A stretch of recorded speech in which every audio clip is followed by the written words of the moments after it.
एवं आपका प्यारा परिवार स्वस्थ, सुरक्षित, सुखी एवं समृद्ध रहें, यहीं पर प्रार्थना करते हैं। आप सब ठीक हैं? अब आज हम देखेंगे कि स्त्री और पुरुष को स्नान कैसे करना चाहिए। आप शायद सोच रहे होंगे कि महाराज आप यहां घूम के हमारे स्नान घर तक पहुंच गए। आपको मैं कहना चाहता हूं कि अगर जितने विषयों को आप बहुत महत्व देते हो तो उसमें महत्व देने जैसा ये चीज है स्नान। क्योंकि स्नान से होने वाली कई घटनाएं जीवन में शुभ और अशुभ कर सकती है। स्नान बहुत महत्वपूर्ण वस्तु है जिसको समझने के बाद आप पूरी तरह से बोल देंगे कि हाँ सच्ची में स्नान एक महत्वपूर्ण वस्तु है। सबसे पहले स्त्रियों को खड़े होकर के स्नान करना ही नहीं चाहिए और आज के तारीख में हर स्त्री ज्यादातर खड़ी होकर के नहाती है। और जब खड़े होकर की स्त्रियां नहाती हैं तो गर्भ की थैली में पानी भरना और गर्भ की थैली में पानी की गांठें होना और सिस्ट होना और मासिक धर्म का अनियंत्रण हो जाना, ज्यादा पीछे आगे हो जाना और शरीर में खूब वजन बढ़ जाना, ये सभी चीजें जिसको आप जानते नहीं है वो मात्र खड़े होके स्नान करने से ही होता है। खड़े होके जब भी हम स्नान करते हैं तो वो जल शरीर में उतर करके गर्भ की थैली में भरता है। इसलिए स्त्रियों को जरूर बैठकर ही स्नान करना चाहिए, वो भी छोटा लकड़ी का स्टूल हो, इस प्रकार बैठे जिससे हमारे पैर अपनी पेट तक ऊंचा आ जाए तो पेट में दबाव पड़ने के कारण पेट में इकट्ठी होने वाली सभी जल बाहर निकल जाएं, शरीर मजबूत हो, स्वस्थ हो और श्रेष्ठ हो। आज की तारीख में जितनी बच्चियों को मेंसेस का प्रॉब्लम होता है और विभिन्न प्रकार से परेशान होते हैं और भारत में आज कम से कम 100 में 40% लोगों को पुत्र उत्पत्ति में जो कमी आ रही है, इसका कारण भी बैठ करके नहीं नहाना सबसे बड़ा कारण बनता है। क्योंकि इससे गर्भ की थैली पर जो ढीलापन आता है, जो गर्भ की थैली एक प्रकार से खिंचाव में आती है खड़े खड़े नहाने से, ये भी बहुत बड़ा कारण बनता है। आपके घर में आपकी बच्चियों को, आपकी पुत्रियों को, जो भी इस वीडियो को देख रहे हैं वो महिलाएं, कृपया बैठ के नहाने का आदत शुरू करें, जिसमें आप बाद में देखेंगे कि बहुत सारे फर्क। क्योंकि एक जमाने में आप देखे होंगे आपके दादी, उनके पूर्वजों के, हमारे दादी माँ पूर्वज रसोई भी बैठ के बनाते थे। कोई भी दान चून को फटकारना हो, दान चून को सफाई करना हो तो बैठ करके साफ करते थे। कोई आटा पीसना हो तो बैठ करके चक्की में पीसते थे, चटनी बनाना हो, कोई कर्म करना हो तो बैठ करके करते थे। आज हम खड़े खड़े रसोई बनाते हैं, खड़े खड़े सब चीजों करते हैं और खाते भी हम। पहले जमाने में लोग नीचे बैठ के खाते थे, क्योंकि भोजन करते समय आप जमीन पर बैठोगे तो अर्थ एलिमेंट, पृथ्वी तत्व का मैग्नेटिक फील्ड आपकी रीढ़ की हड्डी के अंतिम छोर पर मूलाधार चक्र से कनेक्ट होता है, तो पूरी तरह से वो खाने को पचाने की ताकत आप में आता है और खाना अमृत बन के शरीर में protein, vitamin, iron, zinc, calcium जो जिस जगह पहुंचना उस जगह को पहुंचाने का पूरा काम ये मैग्नेटिक फील्ड एनर्जी करती है। आजकल तो लोग डाइनिंग टेबल पर बैठ करके भोजन करते हैं, आराम से कुर्सी पर बैठ करके भोजन करते हैं और बहनों खड़ी खड़ी रसोई बना रही है, खड़ी खड़ी खा लेती है अर्जेंट में थाली उठा करके। जिस काम को बैठ करके करना उस काम को बैठ कर ही करें तो बहुत लाभ हो। क्योंकि आज हम जितना बिल डॉक्टरों को भरते हैं, दवाइयों का भरते हैं, घर में होने वाले वाद विवाद, चिड़चिड़ापन से दुखी होते हैं, ये सब कारण यही है कि हमने हमारी जीवन शैली को इस प्रकार से उल्टा कर दिया जिसका हम अब फल भोग रहे हैं, दुख से, बीमारी से, घर में विवाद वाद संकट से। इसका कारण है कि हमारे पूर्वजों के बताए हुए मार्ग पर चलना हम छोड़ दिए। लड़कियां इतनी वजन मोटी मोटी हो रही है, खड़ी खड़ी नहा रही है। तो जापानीज वाटर हीलिंग के जो एक्सपर्ट है मोजारू एमोटो, उनका वीडियो देखेंगे तो बताएंगे कि भाई पानी में कितनी ताकत है, जिसका सही उपयोग हम समझ लें तो वो पानी हमारे लिए 1000 काम कर सकते हैं। साधारण से साधारण एक गंवार व्यक्ति भी ये बता सकता है कि जब वो बहुत थक जाता है या बहुत यूं सुस्त होता है तो नहाते ही वो एकदम ताजगी महसूस करता है। हम सब, आप भी जब भी नहाते हैं, नहाते ही आप कहते हैं कि मैं नहा के आ गया, बहुत फ्रेश फील कर रहा हूं, क्योंकि पानी में वो तरंगे हैं जो हमारे अंदर और बाहर की जितनी अशुद्धियां हैं सबको बाहर निकलने की ताकत रखती है। लेकिन उस पानी को हम व्यवस्थित उपयोग करेंगे तो यही पानी स्वास्थ्य और घर की शांति का सबसे बड़ा अमृत दवाई बन के काम करेगा। इसलिए स्त्रियों को बैठकर ही नहाना चाहिए। अगर लकड़ी का स्टूल हो तो बहुत अच्छा है, क्योंकि लकड़ी के ऊपर आप जब भी बैठते हैं तो बिना काम से आपके ऊपर चढ़ने वाले तरंगे रह जाती है और आप पानी का पूरा जो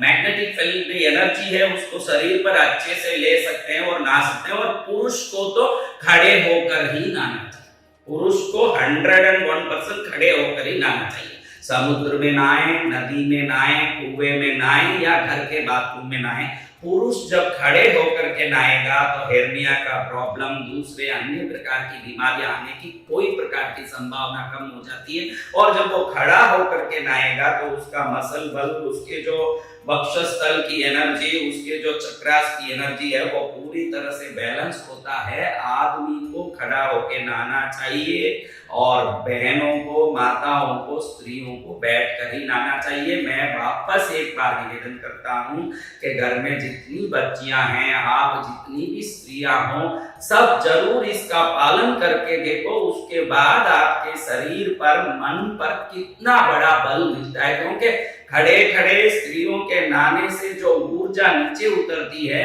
इस कारण से सेल्फ कॉन्फिडेंस भी पूरी तरह से खत्म हो जाता है, मन में डर उत्पन्न होने लगता है। बैठ के नहाने से महाराज इतनी बड़ी लाभ हो सकती है क्या?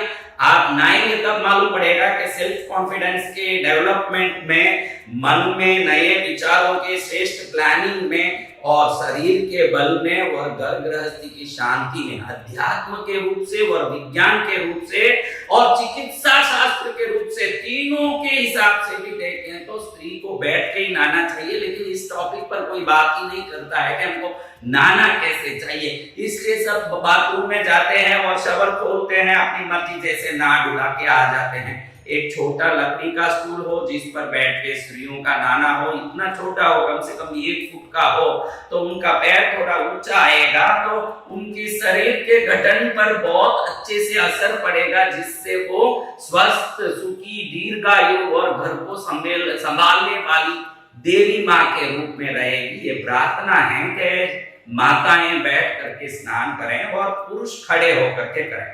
जब आप स्नान करते हैं, बाद में सबसे पहले पीठ को पहुंचना चाहिए। आज तक मैंने दुनिया के हर व्यक्ति को देखा सीधा टवल लेकर सिर रगड़ने, मुंह रगड़ने लगता है। आध्यात्मिक शास्त्र कहता है कि पीठ दरिद्रता का निवास स्थान है। पहले उस जगह को पहुंचने से दरिद्रता दूर होती है, बाद में सिर, मुख, हाथ, पैर को पहुंचने से लक्ष्मी के अंग प्रकाशित होते हैं। इस कारण से सबसे पहले पीठ को ही पहुंचना चाहिए, बाद में सिर, मुख, शरीर को पहुंचना चाहिए।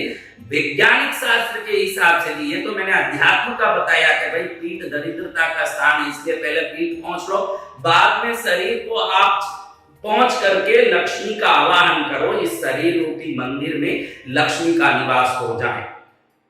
अध्यात्म के रूप से ये बात है। अगर चिकित्सा शास्त्र के रूप से भी देखने जाओ तो ये जो रीढ़ की हड्डी है, बैकबोन, ये कभी गीला नहीं होना चाहिए। इसके गीले होने से इसके संबंधित पूरे शरीर के हर अंगों में वो ठंडगी पहुंचती है और विभिन्न प्रकार की शिकायतें, लकवा, कमर दर्द से लेकर दुनिया की कोई भी शिकायत रीढ़ की हड्डी गीली होने से होती है। तो चिकित्सा शास्त्र भी कहता है कि सबसे पहले शरीर में रीढ़ की हड्डी का एक बैक वस्तु को पहले सुखा देना चाहिए।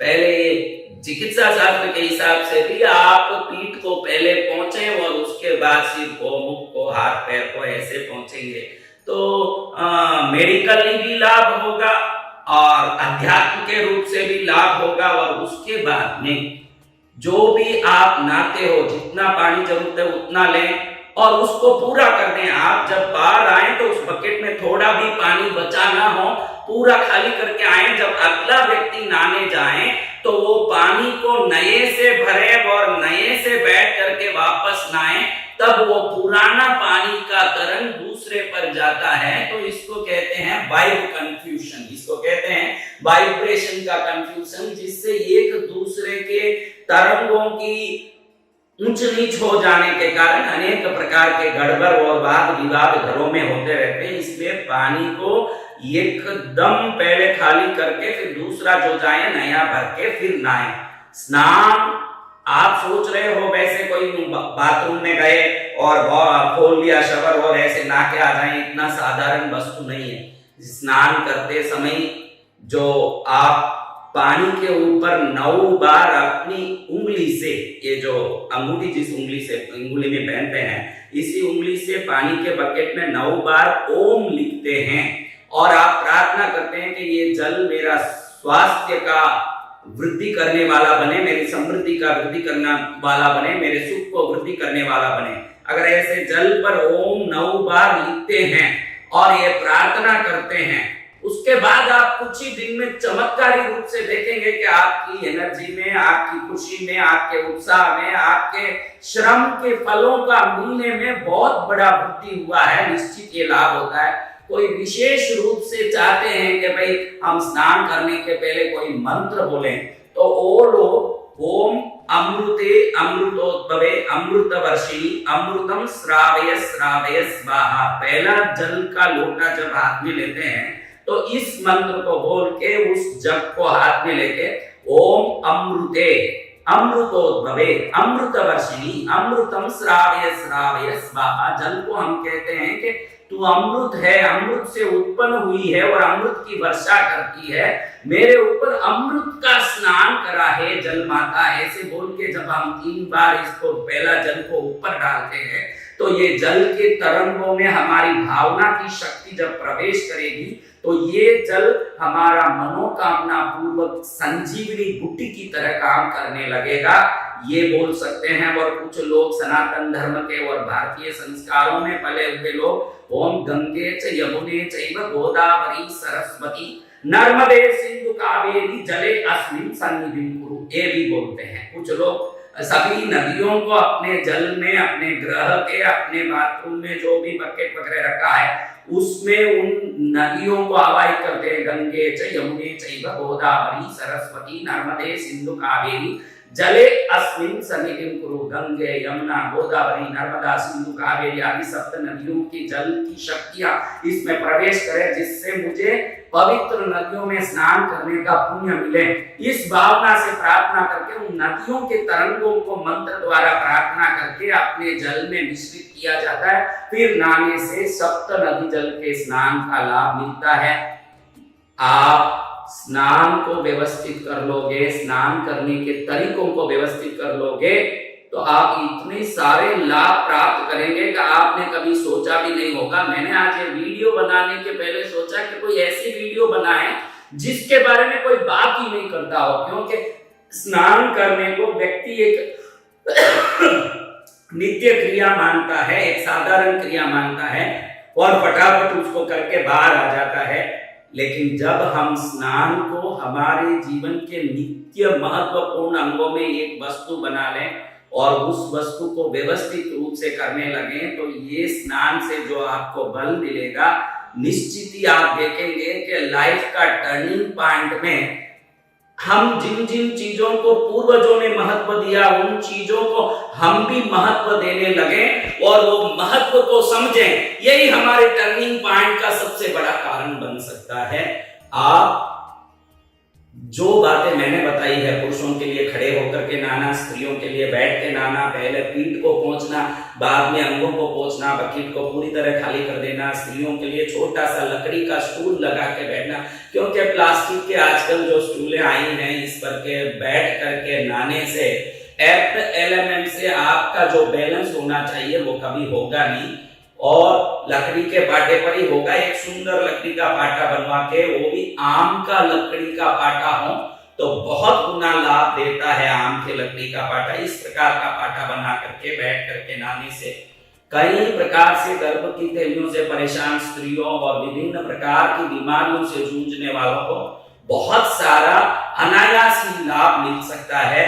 आप इन ज्ञानों से पूर्ण रूप से लाभ उठाएं और इसके लाभ से भारत देश में विभिन्न प्रकार के तकलीफों, दुखों, बीमारियों, संकटों से मुक्ति मिले। मात्र ये एक ही मेरी इच्छा और कांक्षा है। आप एवं आपका प्यारा परिवार स्वस्थ, सुरक्षित, सुखी एवं समृद्ध रहें, यही प्रार्थना।